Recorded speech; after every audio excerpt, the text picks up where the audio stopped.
आपके प्रश्न एकदम पक्का लड़ेंगे, मैं आपको सियोरिटी के साथ बता रहा हूं। ये रिपीटेड किए गए हैं 17 में, 18 में, 20 में, 22 में, 23 में, 24 में, हर बार ये क्वेश्चन रिपीटेड है। याद रखना मेरे प्यारे बच्चों, स्थान जहां गांधी जी नमक कानून तोड़े थे, डांडी, अरे बाप रे बाप, इतना बार ये रिपीटेड किया गया है। उन सभी प्रश्नों को लेकर के आया हूं, बहुत बार आपके एग्जाम में पूछा गया मेरे प्यारे बच्चों। राजनीतिक दल, इससे तो पक्का बनेगा एक क्वेश्चन। हेलो मेरे प्यारे बच्चों, क्या हालचाल? आशा करते होंगे आप सभी बहुत अच्छे से होंगे, मस्त होंगे, स्वस्थ होंगे और अपने अपने पढ़ाई में व्यस्त होंगे। तो आज फट से मैं उन सभी प्रश्नों को लेकर के आया हूं जो बहुत बार आपके एग्जाम में पूछा गया है मेरे प्यारे बच्चों। बहुत बार मोस्ट रिपीटेड क्वेश्चन जो हर साल पक्का आता ही आता है। हर बार ये क्वेश्चन रिपीटेड है। याद रखना मेरे प्यारे बच्चों, ये आएगा।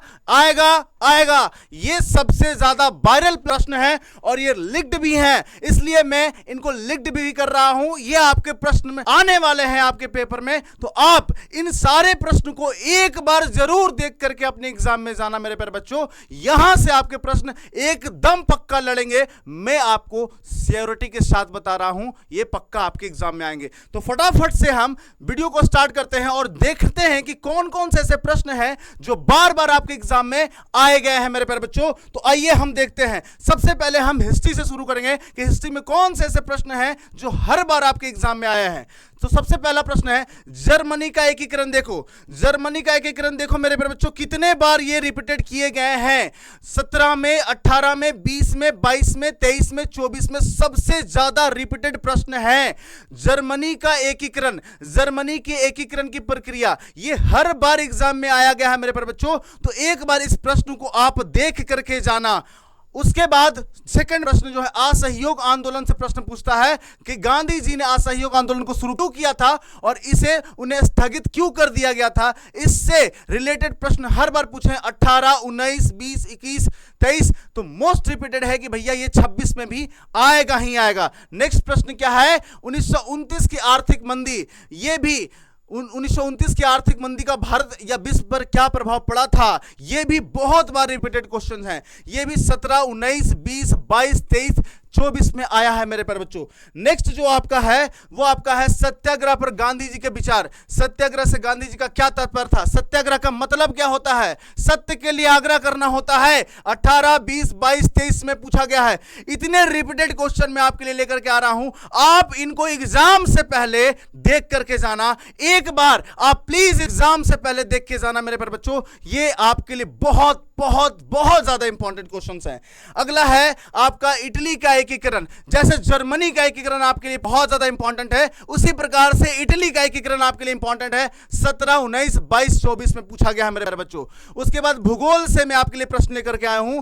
भूगोल में मिट्टी के प्रकार भाई 15, 17, 18, 20, 22, 23 में पूछा गया है मेरे प्यारे बच्चों। इतने रिपीटेड क्वेश्चन हैं, समझ में आ रहा है। और भारत में पाई जाने वाली जलोढ़ मिट्टी और काली मिट्टी की विशेषताओं का भी वर्णन करना है, यह भी हर बार एग्जाम में आया है। नेक्स्ट प्रश्न को देखेंगे, बहुउद्देशीय परियोजना। नदी घाटी परियोजना को ही बहुउद्देशीय परियोजना कहा जाता है। 17, 19, 20, 22, 23 में भी आया है। इसकी हानियां को भी लिखने के लिए आया है। देखिए इसके लाभ और हानि को भी लिखने के लिए आ रहा है मेरे प्यारे बच्चों। तो एक बार जरूर इस प्रश्न को देखकर जाइए एग्जाम में।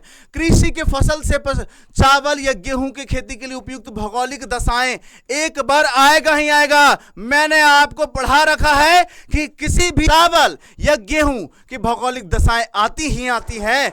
वहां का तापमान, वर्षा और मिट्टी के प्रकार क्या होते हैं, यह बहुत ज्यादा इंपॉर्टेंट होगा मेरे प्यारे बच्चों। इसको आप एक बार जरूर देख लेना। उसके बाद सतत पोषणीय विकास क्या होता है, अपने आने वाली की पीढ़ी को देखते हुए विकास की प्रक्रिया करना ही सतत पोषणीय विकास होता है। संसाधन नियोजन मैं बहुत अच्छे से आपको पढ़ा रखा है कि संसाधन नियोजन क्या होता है, क्यों जरूरी है, और सतत पोषणीय विकास की अवधारणा स्पष्ट करना है। देखिए 19, 20, 22 और 23 में भी ये रिपीटेड क्वेश्चन है। इतने सारे मोस्ट रिपीटेड क्वेश्चन मैं आपके लिए लेकर के आ रहा हूं।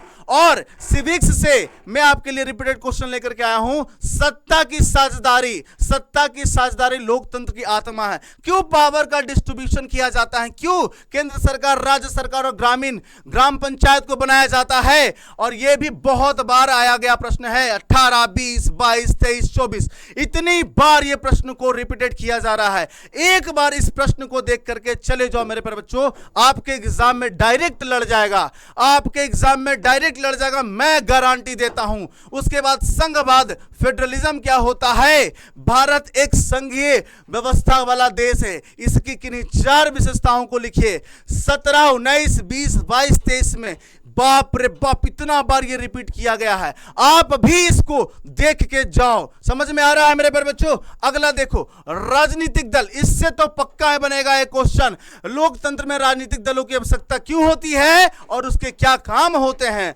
18, 20, 22, 23 अब की नंबर है 2026 में आएगा, अब की नंबर 2026 में आएगा। अगला, जाति और राजनीति, भारत की राजनीति में जाति की भूमिका पर प्रकाश डालिए। यह भी रिपीटेड है, 19, 22, 23 में आया है। देखिए बहुत रिपीटेड क्वेश्चन है। अर्थशास्त्र से क्वेश्चन है, ये लास्ट वन है मेरे प्यारे बच्चों। यहां पे संगठित और असंगठित क्षेत्र में क्या अंतर है, ये हर बार क्वेश्चन पूछा गया है। सबसे ज्यादा रिपीटेड क्वेश्चन है, देखो लगभग ये हर साल क्वेश्चन आ रहा है। अरे बाप रे बाप, इतना बार ये रिपीटेड किया गया है। 18, 19, 20, 22, 23, 24, भैया 25, 26 भी लगा देते इसमें, 26 में भी आएगा ये क्वेश्चन, लगभग हर बार ये रिपीटेड है। उसके बाद वैश्वीकरण, वैश्वीकरण से आप क्या समझते हैं और उसके बाद भारतीय अर्थव्यवस्था पर क्या प्रभाव पड़ा है, ये देखिए 18, 19, 22, 23, 24 में ये क्वेश्चन आया गया है। नेक्स्ट देखते हैं मेरे प्यारे बच्चों, उपभोक्ता अधिकार। उपभोक्ता के किन्हीं 3 या 5 अधिकारों का वर्णन करें। ये भी 17, 19, 20, 22, 23, 26 में भी ये प्रश्न आने वाले हैं। ये सभी प्रश्न आपके प्रीवियस ईयर क्वेश्चंस में आ चुके हैं, मोस्ट रिपीटेड क्वेश्चन है, तो एकदम है पक्का है कि ये आपके अगले एग्जाम में भी आएंगे ही आएंगे। एक और बेटा देख लो, विकास, राष्ट्रीय आय तथा प्रति व्यक्ति आय में क्या अंतर है, ये भी आपसे 18, 20, 22 और 23 में पूछ चुका है मेरे प्यारे बच्चों। अब देखते हैं मैप, मैं मैप करवा चुका हूं, आप मैप वाला वीडियो जरूर देख लेना मेरे प्यारे बच्चों। वह स्थान जहां जलियांवाला बाग हत्याकांड हुआ था, पंजाब के अमृतसर में हुआ था मेरे प्यारे बच्चों। वह स्थान जहां गांधी जी नमक कानून तोड़े थे, दांडी, दांडी गुजरात में है मेरे प्यारे बच्चों, ये देख लेना। वह स्थान जहां सूती मिल श्रमिकों का सत्याग्रह हुआ, अहमदाबाद, ये भी गुजरात में है मेरे प्यारे बच्चों, ये भी अब देख लेना।